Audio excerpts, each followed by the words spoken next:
Cinema ரசிகர்களுக்கு வணக்கம். இந்த வாரம் வெளிவந்த இன்னொரு திரைப்படம் சூதுகவும் பார்ட் 2. மிர்ச்சி சிவா, கருணாகரன், எம்.எஸ். பாஸ்கர், சந்திரசேகர், ராதா ரவி ஆகியோர் நடிப்பில் எஸ்.ஜே. அர்ஜுன் அவர்களோட இயக்கத்தில் வெளிவந்திருக்கும் படம் சூதுகவும் பார்ட் 2. இந்த படத்தோட கண்டென்ட் என்னென்னு பார்த்தோம்னா, இது வந்து பார்ட் 1 சூதுகவும் பார்ட் 1 தொடர்ச்சியாக தான் இது வந்திருக்கு. இதில் கொஞ்சம் அரசியல் கதை கொஞ்சம் எக்ஸ்டெண்ட் பண்ணியிருக்காங்க. அந்த அரசியல் கதை என்னென்னு பார்த்தோம் அப்படின்னா, சந்திரசேகர் அவர் வந்து தேர்தலில் வெற்றி பெற்று முதலமைச்சரை பதவியேற்க போகும்போது எம்.எஸ். பாஸ்கர் தனக்கு குழந்தை பிறந்திருக்கு, குழந்தைக்கு பேர் வைங்க அப்படின்னு கொண்டு வந்து நீட்டார். அவர் தான் கருணாகரன். அவருக்கு வந்து குழந்தைக்கு பேர் வைக்கும்போது அந்த குழந்தை வந்து ஒன்று கடிச்சிருது. அதை ஒரு நல்ல சகுனம் நினச்சி கேட்டு பேர் வச்சுட்டு அப்படியே நடந்து போகும்போது பார்த்தா அந்த ஒன்று கடிச்ச ஈரப்பதத்தில் வலிக்கு விழுந்து சந்திரசேகருக்கு பயங்கரமாக தலையில் அடிபட்டு கோமா ஸ்டேஜுக்கு போயிடாரு.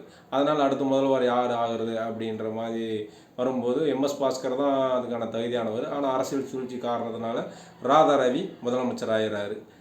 இந்த குழந்தை வளர்ந்து கருணாகரன் அந்த கட்சியில் ஒரு நிதியமைச்சராக இருக்கார். அதுவும் பெரிய ஊழல் செய்யக்கூடிய பெரிய நிதியமைச்சராக இருக்கார். அடுத்து வரப்போகிற தேர்தலில் எப்படி டெக்னிக்கலாக மக்களுக்கு ஓட்டுக்கு பணம் கொடுத்து ஜெயிக்கிறது அப்படின்ற ஒரு ஆராய்ச்சியில் கருணாகரன் இருக்கார். இந்த சூழலில் பேரெல்லாம் விஜய் பார்ட் 1 வந்த விஜய் சேதுபதி கேங்குக்கு மாற்றா மிர்ச்சி சிவா அவங்க கேங் இருக்காங்க.